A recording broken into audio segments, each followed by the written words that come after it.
नमस्कार दोस्तों, लक्ष्य में आप सभी का स्वागत है। आज मैं इस वीडियो में आपके साथ चर्चा करूंगा दिया मेर भाषा डैम विवाद और इससे जुड़े सिंधु जल समझौते में।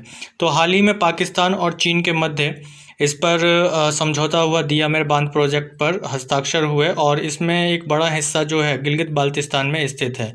इस प्रोजेक्ट की अगर हम बात करें तो इस प्रोजेक्ट को पाकिस्तान सरकार ने 2010 में ही मंजूरी दे दी थी और चीन ने हस्ताक्षरित इस प्रोजेक्ट में बांध जो है, मुख्य बांध जो है वो 21 मेगावाट की जल विद्युत परियोजना है और इसके साथ साथ इसके अतिरिक्त इसमें कुछ अन्य प्रोजेक्ट भी शामिल हैं। ये बांध खैबर पख्तूनवा के केईस्तान और गिलगित बाल्तिस्तान के दिया मेर ज़िले के बीच सिंधु नदी पर अवस्थित होगा, जो कि आपको यहाँ मैप में लोकेट हो रहा होगा। ये जो क्षेत्र है दिया मेर भाषा डैम साइट यहाँ पे आपको दिखाई दे रहा होगा। इस एरिया में ये इंडस रिवर आ रही है और इंडस रिवर पर ये स्थित है, जो कि गिलगित बाल्तिस्तान क्षेत्र में पड़ता है। गिलगित बाल्तिस्तान क्षेत्र में भारत और पाकिस्तान के बीच में विवाद है। ये पाक ऑक्युपाइड कश्मीर में आता है। यदि हम इसको मानचित्र पर देखें तो हम पाते हैं कि जो गिलगित बाल्तिस्तान वाला क्षेत्र है वो कुछ यहाँ है। ये जम्मू एंड कश्मीर का मानचित्र है। इसमें आप देखेंगे तो गिलगित बाल्तिस्तान वाला जो क्षेत्र है वो ये वाला क्षेत्र है। हालांकि पाक ऑक्युपाइड कश्मीर ये पूरा यहाँ तक है और इसमें ये गिलगित बाल्तिस्तान क्षेत्र कहलाता है, जो येलो वाला आपको दिख रहा है। और यहाँ पे जो ग्रीन आपको दिख रहा है इसे आज़ाद कश्मीर कहा जाता है, जो कि पाकिस्तान कंट्रोल में ही है। तो ये पूरा पीओके है, पाक ऑक्युपाइड कश्मीर इसे कहा जाता है। और इसके अगर दूसरी तरफ देखें तो ये अक्साइन चीन है, जो ऑक्युपाइड की गई चाइना के द्वारा 1962 के इंडो चाइना वॉर के बाद। और यहाँ पे एक इंटरेस्टिंग फैक्ट ये भी आपको दिखाई दे रहा होगा कि ये जो क्षेत्र है गिफ्टेड टू चाइना, ये क्षेत्र जो विवादित क्षेत्र है गिलगित बाल्तिस्तान का, इसको पाकिस्तान द्वारा चीन को गिफ्ट कर दिया गया था। तो ये जो प्रोजेक्ट है इसके द्वारा भारत पर चीन लगातार दबाव बनाने की कोशिश कर रहा है, ताकि जो भारत और पाकिस्तान के बीच जो सरगर्मियां हैं या जो एक रिश्ते हैं उसका वो फ़ायदा उठा सके। तो ये जो बांध है ये खैबर पख्तूनवा के केईस्तान के गिलगित बाल्तिस्तान में दिया मेर ज़िले में सिंधु नदी पर स्थित है और ये रोलर कॉम्पैक्ट तकनीक से बनाया जाएगा। और ऐसा माना जा रहा है कि ये डैम जो इस तकनीक से बनाया जा रहा है ये दुनिया का सबसे ऊंचा डैम होगा। और इसमें पानी की निकासी के लिए 14 गेट इसमें हैं और इस पूरे प्रोजेक्ट में जो हिस्सेदारी है वो चाइना की लगभग 70% हिस्सेदारी चाइना की होगी। तो यदि हम इसकी पृष्ठभूमि में जाएं, इस प्रोजेक्ट की पृष्ठभूमि में जाएं, तो हम देखते हैं कि 1980 के दशक से ही इस बांध के निर्माण की बात लगातार चल रही थी, लेकिन प्रोजेक्ट के रूप में इसे 1998 में प्रस्तुत किया गया पाकिस्तान सरकार के द्वारा। लेकिन इसके बाद इसे जो पाकिस्तान सरकार के द्वारा अनुमति मिली, मंजूरी मिली इस डैम के लिए, वो 2010 में इसे बनाने के लिए सरकारी अनुमति दी गई। लेकिन जो अंतर्राष्ट्रीय एजेंसियां हैं जो इस प्रोजेक्ट को वित्त पोषित करती, फंडिंग करती, वो भारत के कड़े विरोध के कारण पीछे हट गई, जिसकी वजह से इस डैम पर होने वाला काम वहीं रुक गया। लेकिन वर्तमान में इस प्रोजेक्ट में चीन ने अपनी दिलचस्पी दिखाई और पाकिस्तान की सहायता करने के लिए अपना प्रस्ताव पाकिस्तान के सामने रखा, जिसे पाकिस्तान द्वारा स्वीकार कर लिया गया।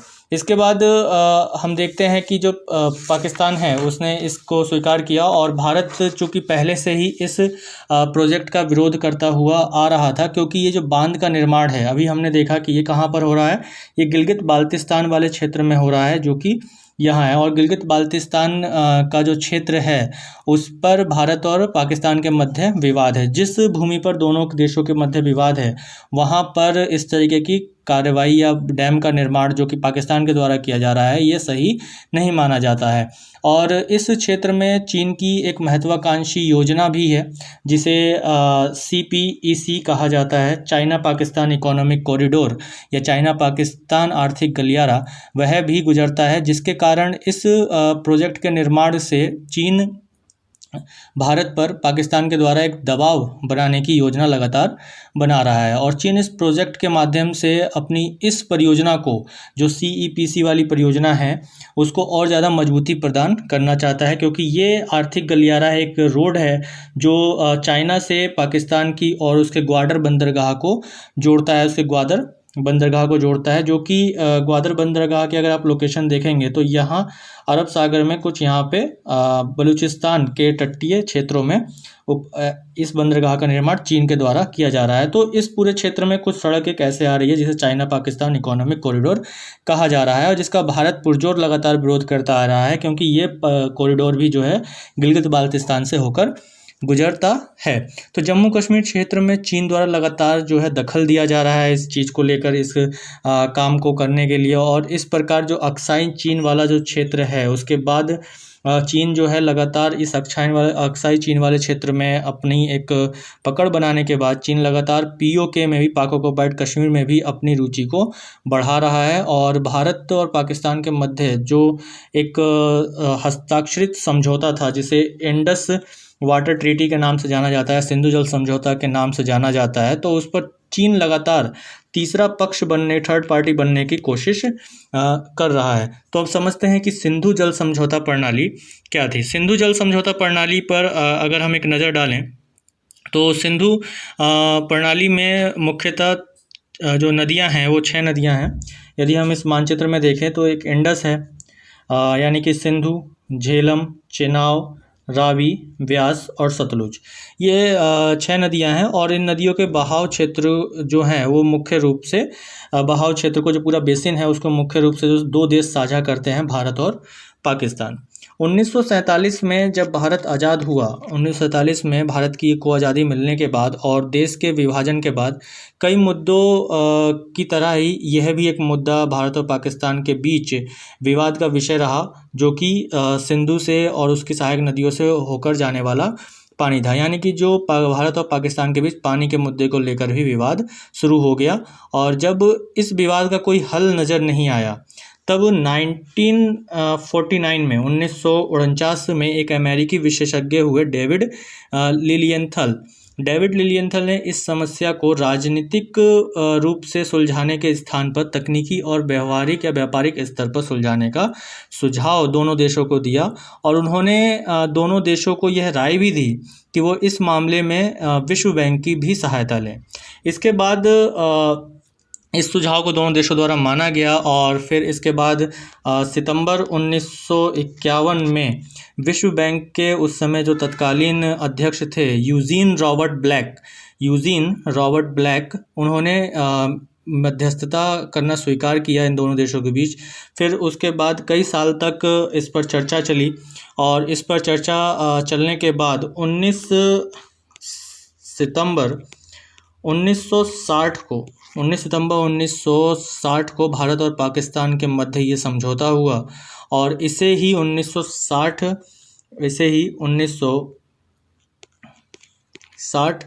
का सिंधु जल संधि कहा जाता है। 1960 का सिंधु जल संधि कहा जाता है। और इस संधि पर अगर हम देखें तो इस संधि पर जो हस्ताक्षर है, इस संधि पर हस्ताक्षर जो है भारत के तत्कालीन प्रधानमंत्री जवाहरलाल नेहरू और पाकिस्तान के तत्कालीन राष्ट्रपति अयूब खान ने रावलपिंडी में हस्ताक्षर किए इस संधि पर। किस पर?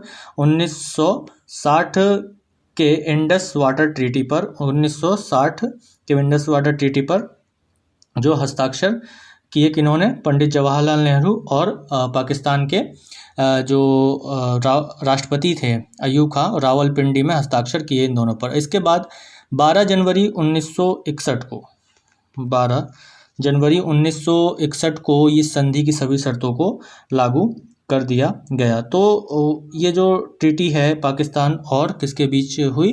भारत के बीच में हुई, और इसमें पार्टीशन किया गया इन नदियों का। और इस संधि के अनुसार जो है वो 6 नदियों के पानी का बंटवारा किया गया, और इन नदियों को पश्चिमी नदियाँ और पूर्वी नदियों के रूप में बांटा गया। जो वेस्टर्न रिवर्स थी, वेस्टर्न रिवर्स में चेनाब, झेलम और इंडस को रखा गया, चेनाब, झेलम और सिंधु को रखा गया, और पूर्वी नदियों के रूप में सतलुज, ब्यास और रावी को चुना गया। इन दोनों ही नदियों पर दोनों ही देशों में के साथ जो समझौते हुए वो इस प्रकार थे कि 3 जो पूर्वी नदियां हैं, जो ईस्टर्न रिवर्स हैं, रावी, व्यास और सतलुज के पानी पर भारत का पूरा अधिकार होगा। यानी रावी, व्यास और जो सतलुज नदी है इस पर भारत इसके पानी पर भारत का पूरा कंट्रोल होगा। भारत इसके पानी का किसी भी तरीके से उपयोग कर सकता है। और शेष बची जो पश्चिमी नदियाँ थीं, उसमें सिंधु, झेलम और चेनाब है, उसके पानी का जो बहाव है, उसको, जो यहाँ इंडस है आपको लोकेट हो रहा होगा, ये झेलम है और यह चेनाब है, इन तीनों ही नदियों का जो पानी का बहाव है, उसको बिना किसी बाधा के भारत पाकिस्तान की ओर उसे बहने देगा। लेकिन इस संधि में एक बात और तय हुई कि भारत इन पश्चिमी नदियों के पानी का उपयोग कर सकता है, लेकिन कितना, 20% पानी का उपयोग कर सकता है। किसका? इंडस, झेलम और चेनाब के पानी का 20% तक उपयोग कर सकता है। और इस समझौते के अनुसार भारत अगर इन पश्चिमी नदियों पर जल विद्युत परियोजनाएं बना रहा है या बना सकता है, ये इसमें दिया गया कि बना सकता है, लेकिन अगर ये बनाता है तो उसे जो प्रोजेक्ट बनाएगा, उस प्रोजेक्ट का जो स्वरूप होगा वो run of the river project होगा। Run of the river project होगा। तो आप यहाँ पर इसे स्पष्ट रूप से लिखा हुआ देख रहे होंगे, India's right over these river limited can set up certain irrigation run of the river power plant by limited storage, domestic and non-consumptive use, all subject to conditions. तो यहाँ पर जो देखा गया कि run of the river project ही बनाए जाएंगे। Run of the river project का मतलब होता है कि पानी को रोका नहीं जाएगा, पानी बहता रहेगा, लेकिन उसके ऊपर आप जल विद्युत परियोजनाएं बना सकते हैं। इसके साथ ही सिंधु जल समझौते के अंतर्गत भारत और पाकिस्तान के बीच दो पक्षकार एक एक अपना कमिश्नर नियुक्त करेंगे, कमिश्नर अपॉइंट करेंगे, और वो दोनों कमिश्नर एक साथ मिलकर एक परमानेंट इंडस वाटर कमीशन का गठन करेंगे, स्थायी सिंधु जल आयोग का गठन करेंगे, जो इस संधि के का या ये जो ट्रीटी हुई इसका एनफोर्समेंट आसानी से कर पाएंगे और इसको आगे बढ़ाएंगे, उसका क्रियान्वयन करेंगे। और इसके साथ साथ किसी भी तरीके का अगर विवाद होता है, उस विवाद से निपटने के लिए यह समझौते के अंतर्गत ये भी किया गया कि जो स्थायी सिंधु आयोग है, परमानेंट इंडस कमीशन है, उसकी जो बैठक होगी, उसकी मीटिंग एक साल इंडिया में और एक साल पाकिस्तान में आयोजित की जाएगी, जो कि कमिश्नर लेवल पर होगी, और इसमें जो भी विवाद होंगे वाटर को लेकर उसको सुलझाया जाएगा। तो यहाँ पर सिंधु जल समझौता में ये चीज़ें की गई। और चूँकि जो दियामेर भाषा डैम है वो एक तो गिलगित बाल्टिस्तान वाले क्षेत्र में आ रहा है, इस कारण से विवादित है। दूसरा कि चीन का वहाँ पर जो लगातार है बढ़ रही है, चीन जो है लगातार वहाँ पर घुसपैठ अपनी बढ़ा रहा है, तो इस चीज़ को लेते हुए भारत इसका लगातार विरोध कर रहा है और विश्व स्तर पर भी इस चीज़ को उठा रहा है कि जो विवादित क्षेत्र है, उस विवादित क्षेत्र में बिना दोनों देशों की सहमति के कोई भी प्रोजेक्ट ऐसे शुरू नहीं किया जा सकता है। और चूँकि चाइना लगातार इस और एग्रेसिव होता जा रहा है और उसने गिलगित बाल्टिस्तान वाले क्षेत्र से हम देखें तो CPEC यानी चाइना पाकिस्तान इकोनॉमिक कॉरिडोर की शुरुआत की है, जो कि अंतर्राष्ट्रीय नियमों के विरुद्ध भी माना जा रहा है। इसके अतिरिक्त अगर हम देखें तो भारत अपने 20% वाटर के यूज़ के लिए, जो कि पश्चिमी नदियों पर है, उसके इस्तेमाल के लिए उसने किशन गंगा प्रोजेक्ट की भी शुरुआत की है, जो कि झेलम नदी की जो सहायक नदी है किशन गंगा, उस पर है। ये आपको किशन गंगा यहाँ पे लोकेट हो रहा होगा, ये झेलम की सहायक नदी है, उस पर उसने शुरू किया है ताकि जो 20% उसका पानी वेस्ट जाता है पाकिस्तान में, उसका वो यूज़ कर सके। लेकिन पाकिस्तान इसका भी लगातार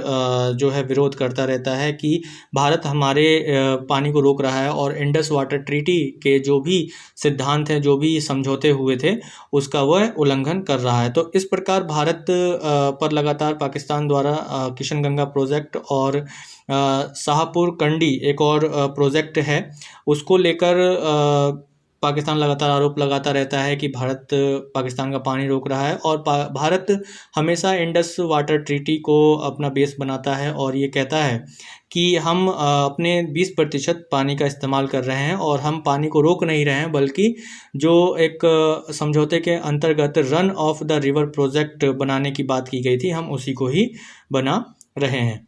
तो आई होप आप लोगों को ये वीडियो पसंद आए, और आप लोगों को यदि पसंद आए तो शेयर और लाइक ज़रूर कीजिएगा, और या ये वीडियो आप लोगों के लिए नॉलेजेबल रही होगी, इसकी मुझे पूरी आशा है। तो ये वीडियो आपको पसंद आए और तो लाइक शेयर और ज़रूर कीजिएगा, ज़्यादा से ज़्यादा लाइक कीजिएगा, शेयर कीजिएगा और सब्सक्राइब करना ना भूलें, और साथ ही बेल आइकॉन को दबाइएगा ताकि हमारी नई वीडियो की जो नोटिफिकेशन है आपको जल्द से जल्द मिलती रहे। धन्यवाद।